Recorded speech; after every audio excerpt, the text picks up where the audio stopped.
Our next speaker is Dr. Davish Jain, the Chancellor of the Prestige University. Dr. Davish Jain is a man full of experience and qualifications, with a DSc, DLit, PhD, and an MBA. He's the president of the Prestige Group of Industries, a business magnate in the area of agribusiness in India, focusing on the soybean industry, exporting to more than 40 countries.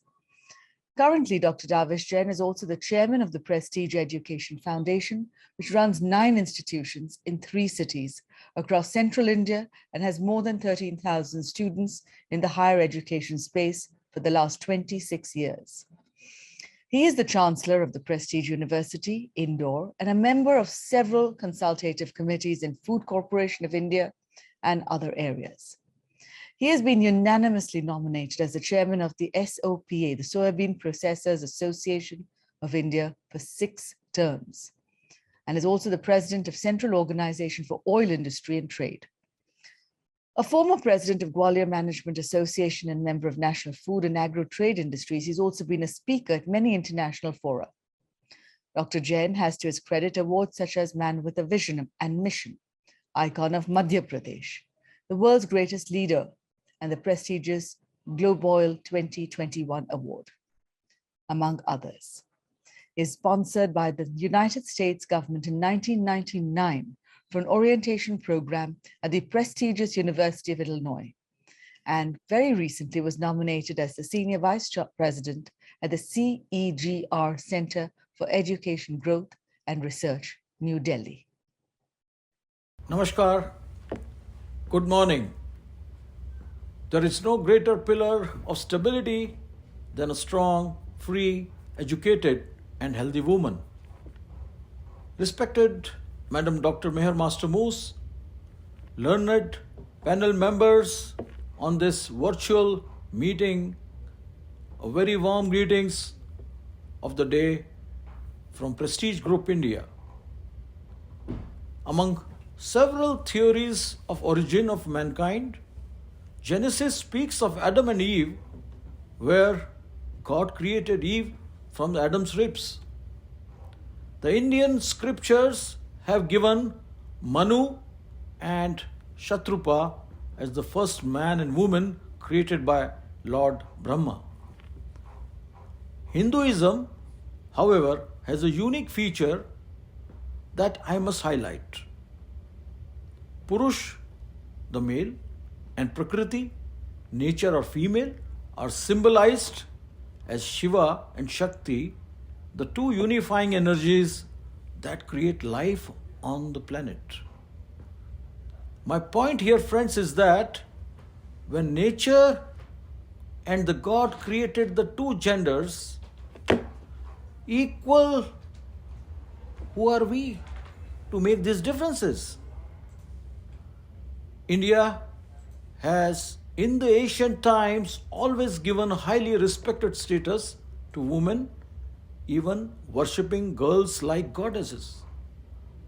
The status of women in India has been subject to many changes over the span of recorded Indian history. Yet, in the past few centuries, this equality was lost and the female gender was reduced in status till such a level that even the United Nations organization looks upon gender equality as a sustainability development goal. Madam, I must thank you for providing me the opportunity to share my views on the role of the women's health and education in the quest of gender equality under SDG number 5 in this August platform of the United Nations Conference CSW66. I would like to stress upon 2 aspects of gender equality: women's education and health, and my personal as well as Prestige Group India's contribution and endeavors to achieve the above as a part of the overall objective of gender equality. Several women have served in various senior official positions in Indian government, including that of the President of India, the Prime Minister of India, the Speaker of Indian Parliament. However, many women in India continue to face significant difficulties. The rates of malnutrition are exceptionally high among adolescent girls and pregnant and lactating women in India, with repercussions for children's health. Prestige Group has been a harbinger of good news to these issues. We have for the last 45 years been making available, affordable, and protein enriched soybean products to the country that can help augment the largely vegetarian Indian woman diet. In addition, we have been operating co-educational higher education institutions for the last 27 years. It must be borne in mind that the medieval mindset, mainly fielded by foreign dominion for centuries, gave rise to the insecurity and disregard to the girl child and the adult females of India in all respects. Education was denied to the girl child since she was not expected to be a wage earner. Nutrition other than childbirth to women was denied since she was not expected to do hard labor in the farm, and also the fact that the protein rich food like milk was costly. The net result had been rather unfortunate. While on an average, Indian consumes much less protein as a part of the diet, making up the calorie deficit with unhealthy carbohydrates. Now, adding fuel to the fire is the disparity in the dietary practices between two genders.